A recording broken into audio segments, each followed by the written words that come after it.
It's Crystal back with another video for you. Today we will be tearing down this Honda B16 block, so stay tuned to see how that goes.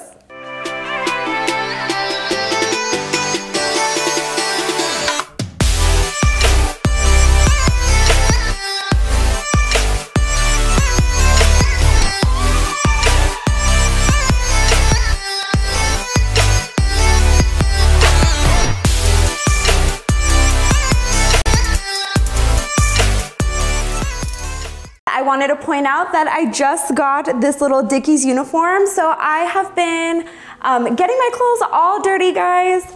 I figured that it was time to invest in a little uniform type thing so I can keep myself nice and clean. Got it for super cheap off of Amazon. The pockets are all lined, so really awesome. I like it.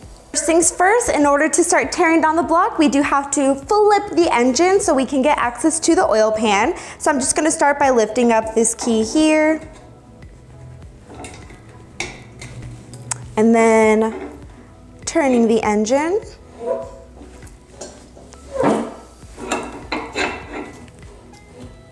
See, my noodle arms can do it. Put the key back in place, and now we have access to the oil pan. Okay, so now I have the oil pan all exposed. You'll notice that we have 19 10mm bolts all around that do need to be removed. But before I do, I wanted to just inspect the oil pan a little bit. So according to my manual, it said minor dents and scratches were okay. This obviously has a lot of scratches. It does have a lot of dents on this side. I'm thinking it might just be best to replace the oil pan. You can find them for a pretty reasonable price at your local dealership. Now I'm gonna go in and remove the bolts. I already manually loosened each bolt off of camera, so I'm just gonna go right into it.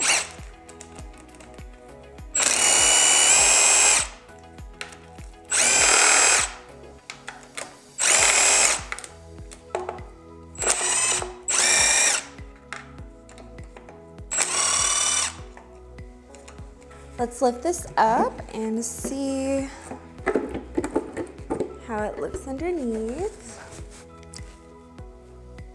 So, a lot of oil everywhere. All right, initial takeaways. It kind of, I don't know if it's just me, it kind of looks like the oil pickup might be a little dented. I'm not sure if it comes that way, but one side looks like more dented than the other side, so that doesn't look normal.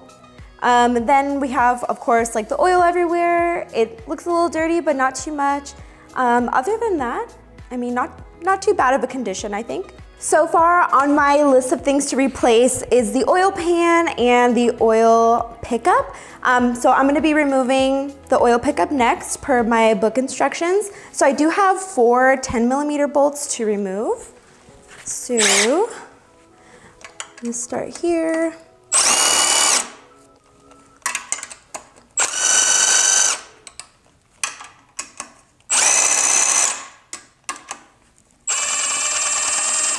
Okay, let's see if that is, yeah, looks to be off all the way.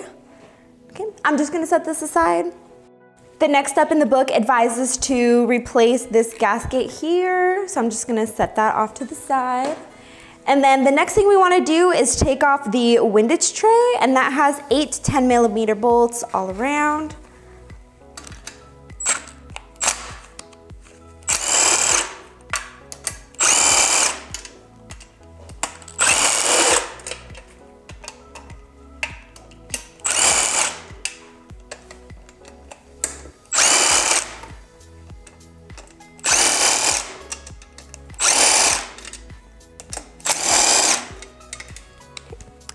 Alrighty, so I'm gonna go ahead and remove the windage tray now. All right, so right off the bat, I noticed there are no metal shavings, which is a really good sign. Overall, it looks pretty clean. I mean, the oil's a little bit dirty, but I guess that's to be expected. But yeah, overall, I think the condition that this is in is really good. But today, I kind of wanted to focus on piston number 4, because remember, that's the one that was giving us a little bit of trouble and it looked a little funky. So that's gonna be this one right down here. To remove the piston, I'm going to be having to remove these 2 13mm nuts. And to do that, I'm gonna be using this breaker bar.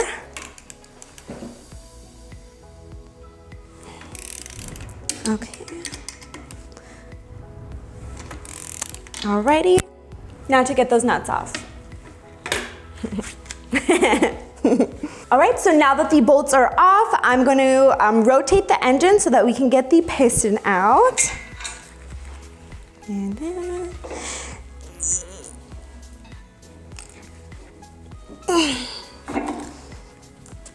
Okay.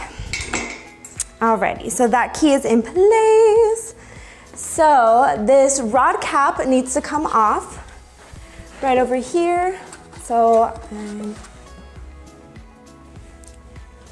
think it might take a little bit of force. Okay, it's coming out slowly but surely. Okay, the rod cap is off. Oh my gosh, guys, it was a biatch to get off, let me tell you. And then underneath right over here, we have the bearing. So I noticed a little like wear and tear on there. I'm not sure if that's how it's supposed to be. I can go ahead and pop that out right here, just so that you can get a closer look. But we have that. And now that this rod cap is off, we can go ahead and take off the piston. I'm gonna set this to the side. And it is really important to note that you wanna make sure the rod cap is labeled properly, because each rod cap has to go back with its corresponding piston. So, awesome. And then once the rod cap is off, luckily the piston is really easy to take out. So this is the one that was giving us problems. And already, yeah guys, look, it's cracked. So you can see that here when I was moving it, that little fracture right there, it opened up so far. So that's what's been giving us problems. We have made the discovery. That is crazy. Just so you can get all around. This is the other side of the bearing. So you can still see that wear on that side as well. But yeah, so it's really interesting. A lot of people were saying that maybe it was the rings that gave out. It was actually the piston that gave out and is no longer salvageable. So I will need a new piston as well. Now that I have the piston out, I want to take a look to see what the inside of cylinder 4 looks like. So far so good. I don't see anything major going on there that looks bad. It looks pretty normal to me, which is a really good sign. But I do have to replace all 4 of my pistons. So, and it's really interesting. So this was the issue, guys. It's a piston itself that is cracked. So this is the PR337, and then it has a PCTX up here at the top. So I think this might be the stock connecting rod. If you guys want to let me know in the comments down below if you guys know. Okay, I'm really happy that I was able to identify what the issue was with this engine and what was causing it to smoke. So the broken piston is why so much oil was getting into the combustion chamber, and it was a hot mess. So that's really exciting, and I love just being able to take this apart for the first time and kind of see how everything works too. I'm learning a bunch. I also wanted to shout out AJ from Relentless Racing. I got to speak to him a little bit about my project, and he reminded me that I have a lot to learn and I don't really know what I'm doing. So really guys, the whole point of me breaking down this engine is I want to understand it. I want to learn all the bits and pieces that go with it. This whole thing is mainly for me to just learn and grow, but I will be taking it to a proper machine shop and everything will be properly replaced. It's not like I'm reusing things that aren't necessary. So yeah guys, just letting y'all know. Another shout out to Crafting Cars, guys. I have been watching his videos and they've been helping me so much. So if you haven't already, definitely go over and subscribe to the channel. It's really, really useful, a lot of knowledge there. So love it. Another thing, I just wanted to show you that I have a lot of little parts for the Civic. I'm so excited just to get all the fine details and make it look beautiful inside and out.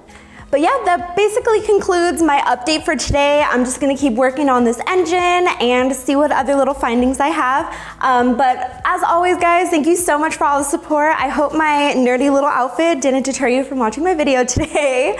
But anyway, if you like this video, go ahead and drop a like down below and subscribe to my YouTube channel. Turn on the notification bell so that you get updates of when I'm posting videos. But that is basically all I have for today. So until next time, Clean BRZ out.